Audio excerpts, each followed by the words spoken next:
Hey guys, Brian with Jonesin to Go. Today we're going to talk about this beast. I've had several requests from subscribers to do a video on my tow vehicle and some of the modifications that I've made to it to use it for the purpose of towing my RV. So stick around and we're going to jump into this.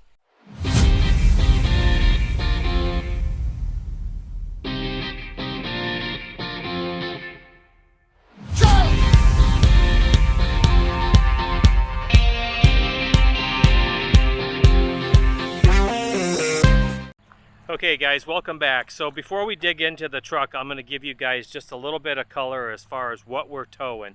We're towing a 2020 model year Keystone Montana luxury fifth wheel, and she weighs in somewhere around 14,000 pounds, give or take. And I can give you kind of an example the last time we had her over the Catskills. Let me grab my phone and I'll just give you these numbers straight from the scales.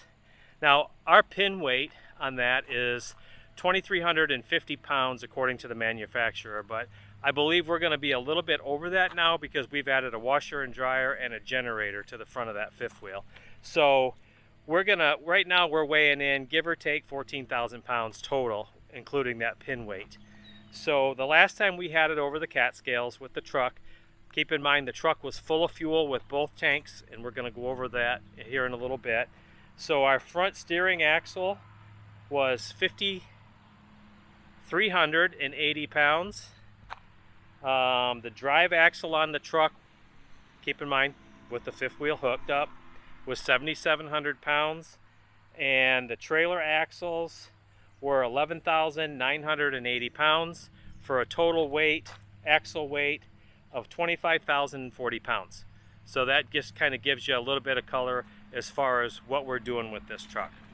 So I'm going to get this camera turned around and off of my mug, and we'll walk around the outside of the truck real quick, and I'll just kind of give you some of the specs on it, and then I'll open everything up and show you guys what I'm using or what I've added to the truck for the purpose of towing an RV.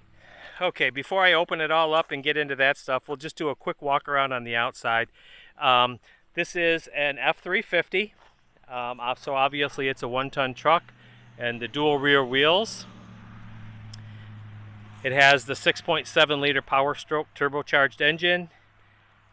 I've not done any kind of modifications to the engine as of now, and I don't believe I will. I know a lot of guys like to do an EGR delete.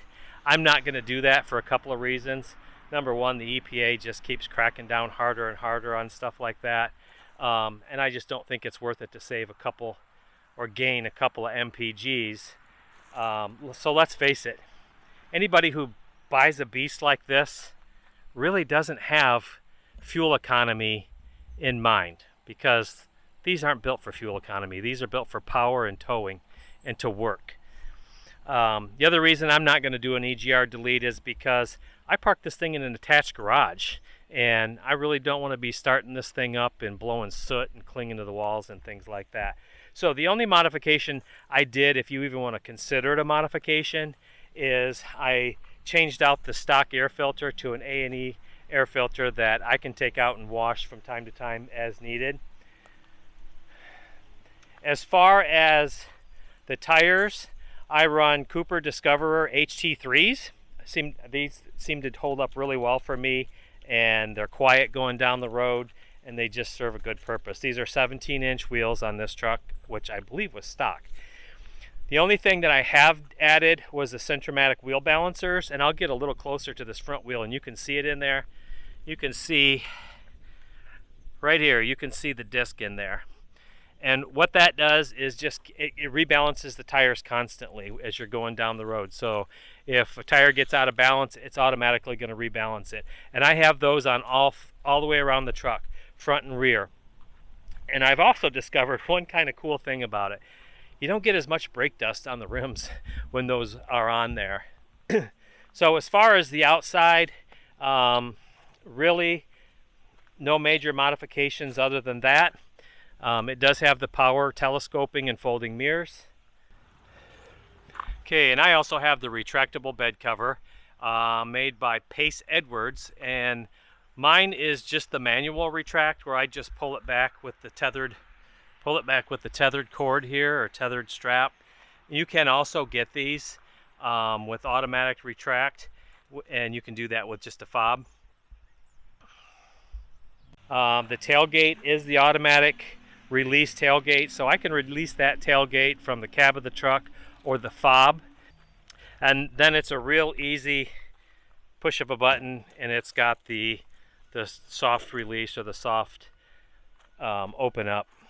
So I'm going to go ahead and open this truck up, and we'll start in the cab, and I'll show you some of the things that I use in there just to kind of make traveling with our RV a little bit easier.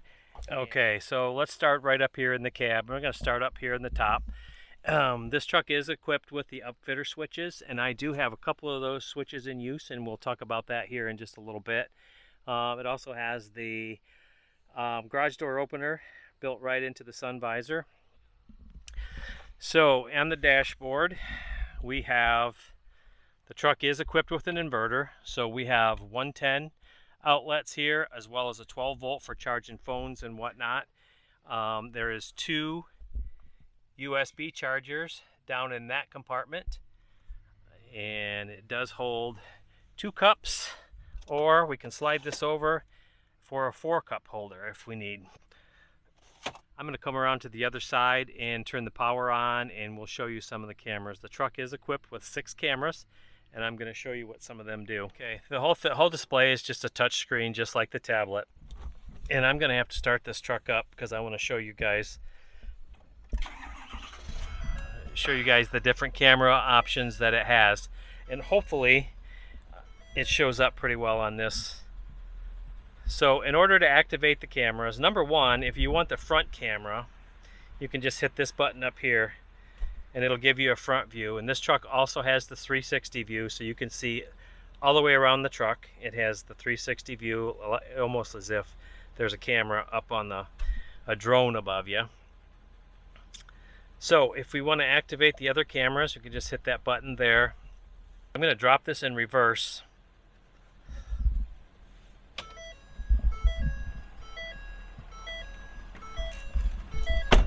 Okay, shut the door so these safety alarms don't go off.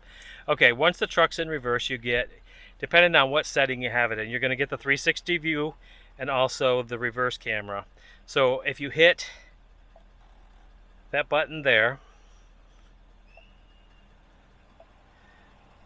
we can go just to a larger full screen reverse camera without the 360. We can split the screen and make it more of a panoramic to see from side to side.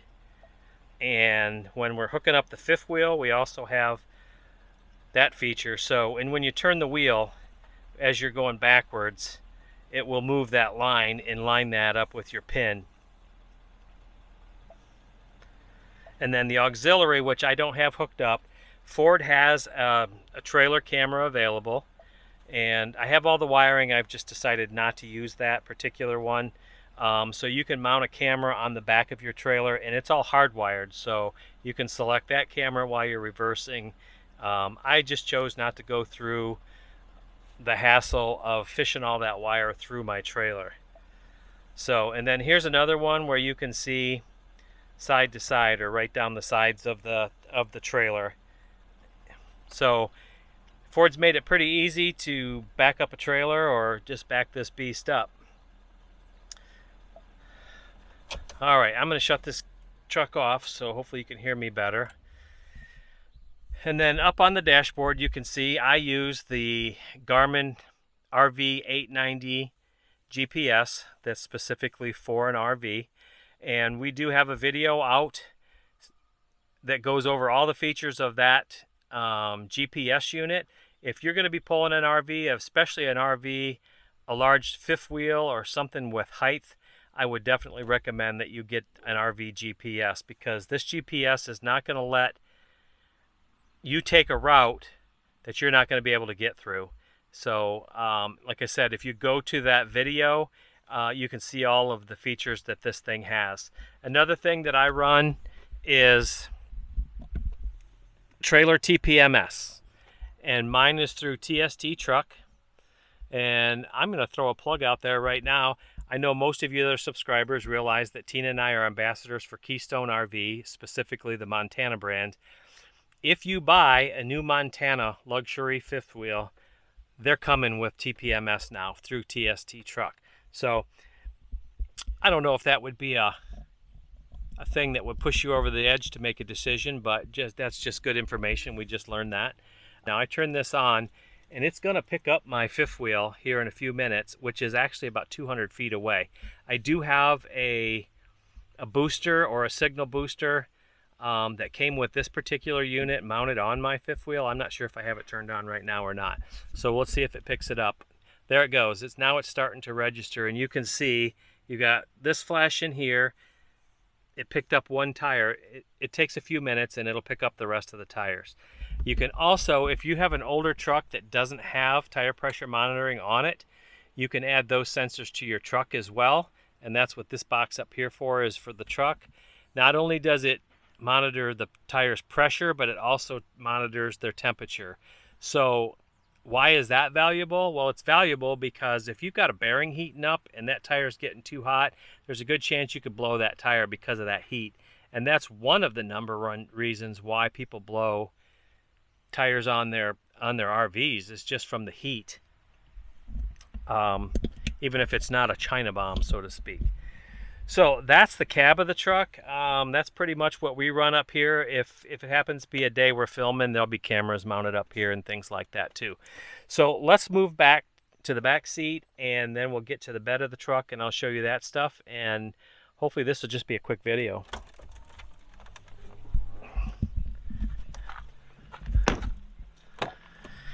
Okay, the back seat also is equipped with 12 volt and 110 power. And I can tell you, on days that we're traveling and we might be filming, we use every single one of these. Okay, I don't know if you guys can hear it. We're going to pop back up front real quick. This is what I was talking about with the TPMS for your trailer. If you get a low, you can set parameters in there, high pressures, low pressures, and the same thing with temperatures. And right now it's fall, so the temperatures have dropped here, and I haven't readjusted the temperatures in my tires in my fifth wheel. You can see it's picking up the fifth wheel from 200 feet away. And because it's below 100 pounds right now, you're going to get that alarm. And those are easily silenced by just hitting the minus button, and it'll shut that alarm off.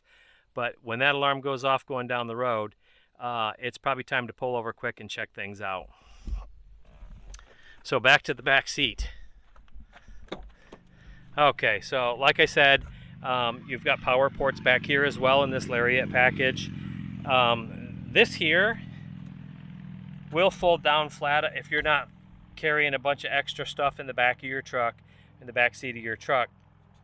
This will fold down flat, so if you fold up the seats, you can put stuff in there. A lot of times if I'm not carrying this stuff on short trips or something, most of you that follow our channel know that we travel with an Australian Shepherd, and this is his home when we're on the road. So we actually fold that down, and he has the whole back seat to himself.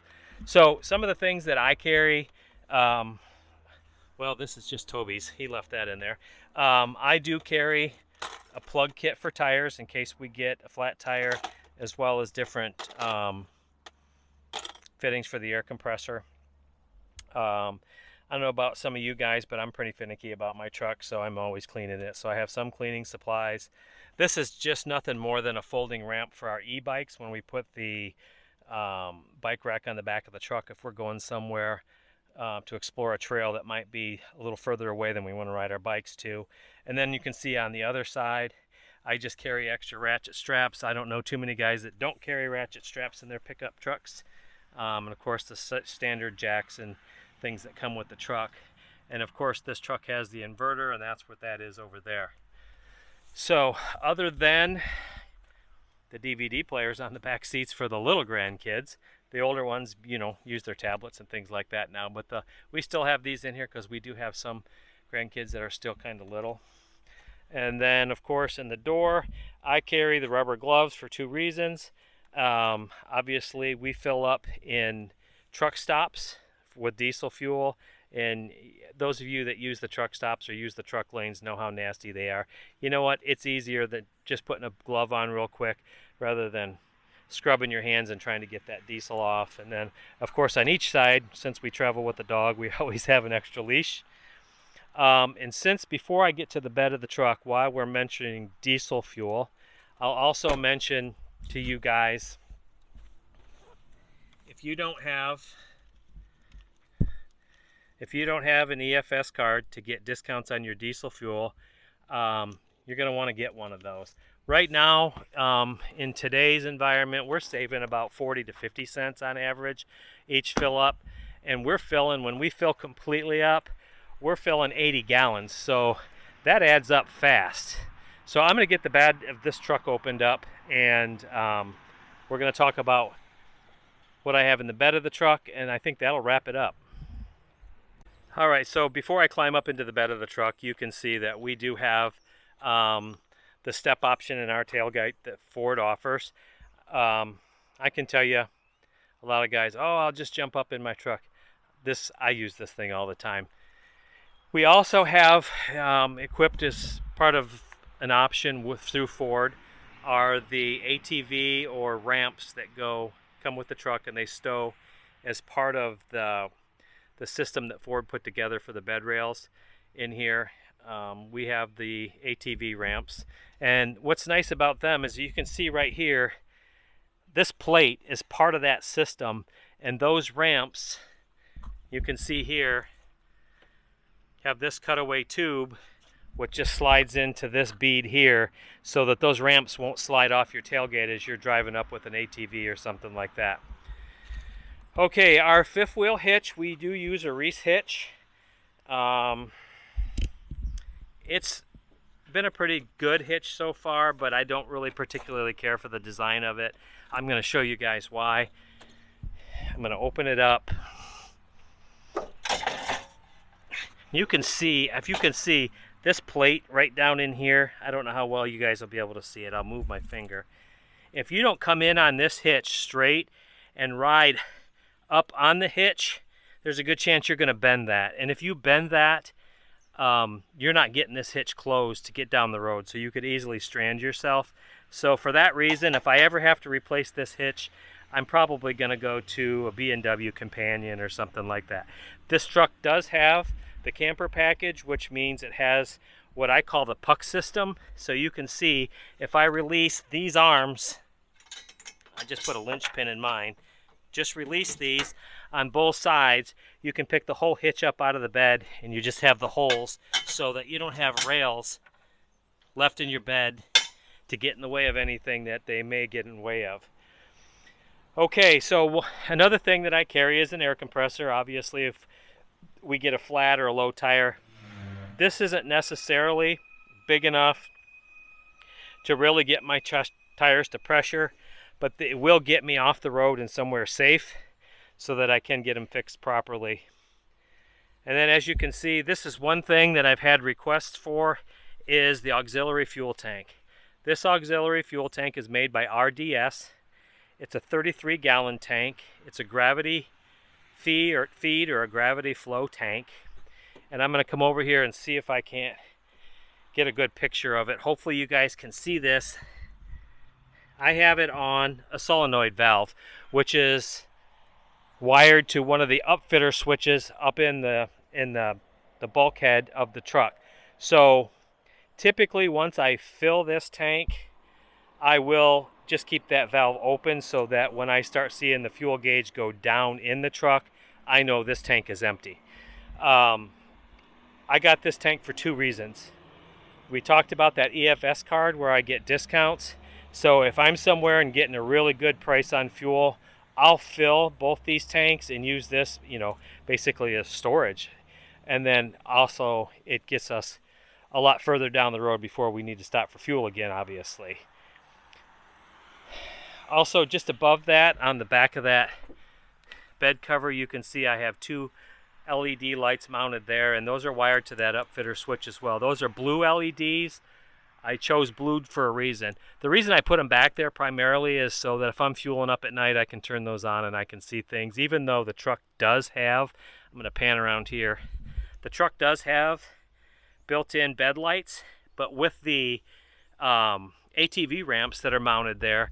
They don't put out a whole lot of light because of the ramps. So I added those LED lights. I use the blue because I can also turn them on going down the road and actually see the hitch. If something doesn't sound right or I hear something I don't like, I can flip them on, make sure everything's good, and I can see that pretty good from the rear view mirror. So that's my truck in a nutshell. I do need to show you guys how easy it is to install that gravity feed tank. And I'm going to get under the truck and hopefully you guys can see this. It's real easy to install. Now some of these tanks will come with this kit, and depending on where you purchase it from, and some of them will also require you to buy this tube separately. So with it being a gravity feed, what you're going to do, as you can see right here, you can see this, and this is the tube that goes up to the fuel tank.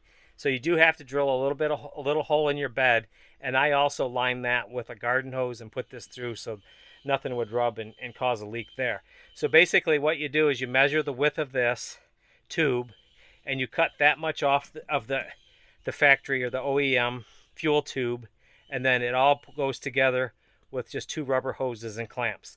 And I've got them clamped good, and so far I haven't had any leaks. So this thing, I just used a Sawzall with a metal blade, and it took me all of about maybe an hour to install this tank.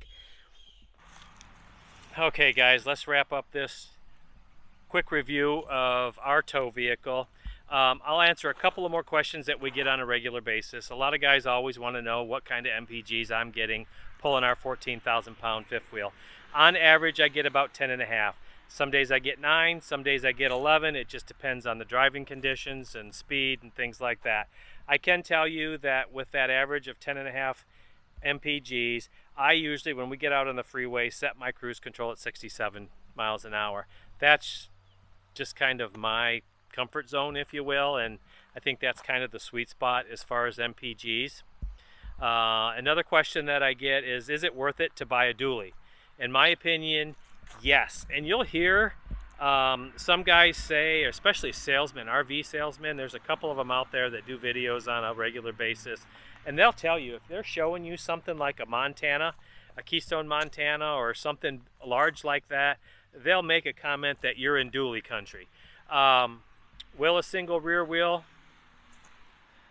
truck pull a fifth wheel like that? Absolutely, all day long, and there's guys out there on the road all over the place doing it, and they'll tell you they have no issues with it whatsoever.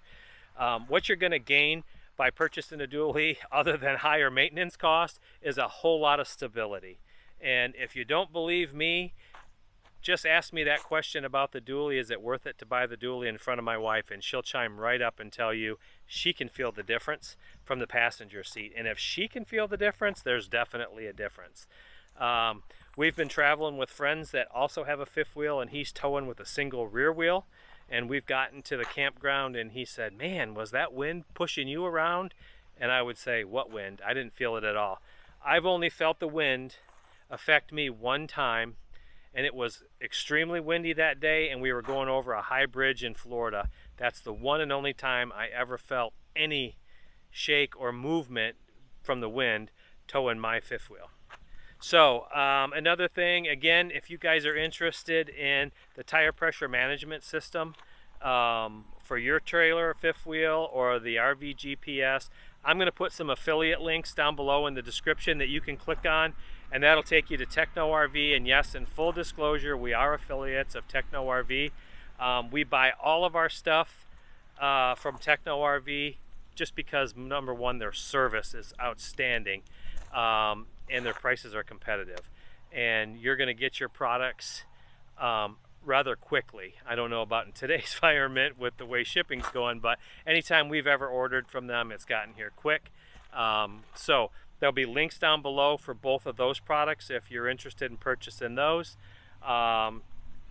and any other links that are related to this video I'll have down there for you. So guys, I hope that some of the questions you guys have been waiting to get answered, I answered, and I hope I didn't forget anything. If I did, leave a comment and I'll be glad to answer that for you.